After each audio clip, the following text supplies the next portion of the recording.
This is one guy you'd never want to meet in a dark alley. His nickname, Big Chuck Bradshaw, 250 pounds of bad news. A hell-raising, no-holds-barred, one-time member of the infamous motorcycle gang, the Pagans. I wanted to show that I was the toughest, nastiest, meanest guy out there. Nobody could mess with me. I viewed people as, I was gonna leave them alone. But if in any way they interfered with what I was doing, I would squash them like a bug. Well-known, respected, and most of all, feared on the North Jersey shore. When I was running with the Pagans, we owned this street right here. We'd cruise down Stone Pony, then to Mrs. J's, and we were royalty. We were royalty. People would stop and look. It was a scene. And he had no problem breaking the law for his brothers. I was collecting loans for people who should not have been borrowing, which was very easy for me to do. Or I'd go rip off drug dealers for cash. Nobody messed with Chuck. This bar behind me, we nicknamed it the Bucket of Blood. You can get a fight in here anytime you want.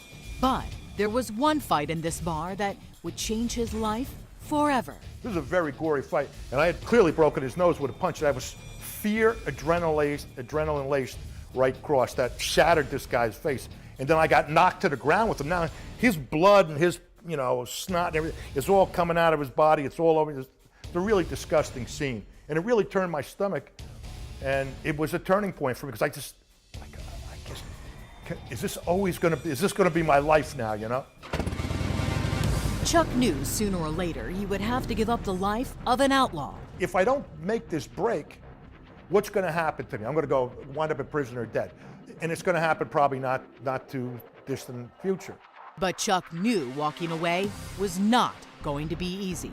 In fact, it could be deadly. He had to tell the leader of the Jersey Pagans he wanted out. He was my friend, but he was a savage person with a mean streak in him and a volatile temper, mercurial. I walked up to him, had the colors in my hand, handed them to him.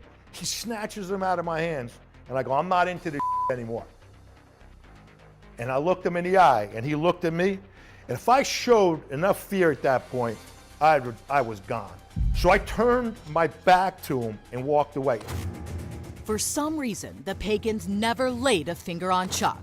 After leaving the motorcycle gang, Big Bad Chuck kept fighting, but on the right side of the law. Yep, this outlaw became an undercover cop, working with the same officers who used to chase him.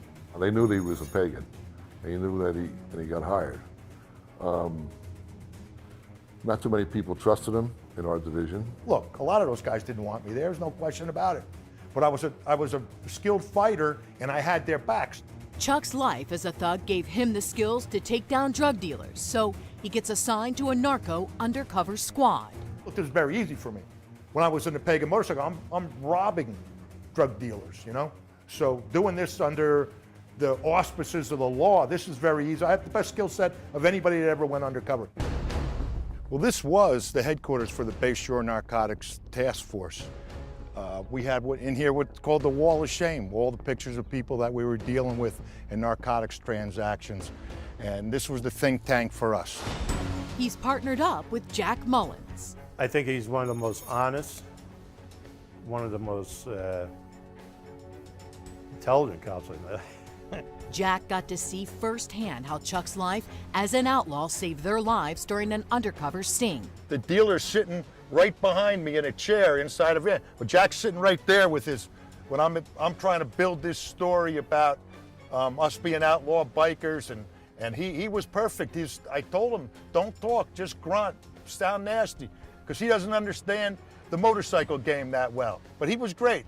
I would say something like, hey, we had to move these bikes up Friday night. You think it's going to be a problem? He'd go, hey, Jack, what do you think about, Juicy Lucy? You think she's a good bet to go with him in the back seat there? Hey, right. He was perfect until I sneezed. Then he'd go ahead, do it, say it. I said, God bless you.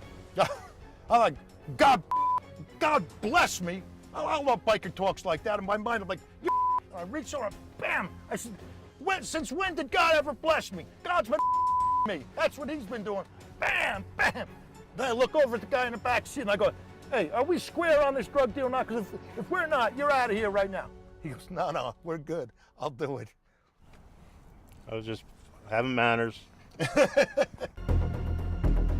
After 20 years of taking down tons of hardcore criminals, Chuck retired as a highly decorated police detective. Today, he teaches self-defense classes to women and just released a book about his wild and incredibly unconventional life, appropriately titled Jersey Tough. Life doesn't usually give you opportunities to make right for things that weren't so good. I can feel good about myself knowing that I took the opportunity and did the most I could with it. I have peace of mind about it.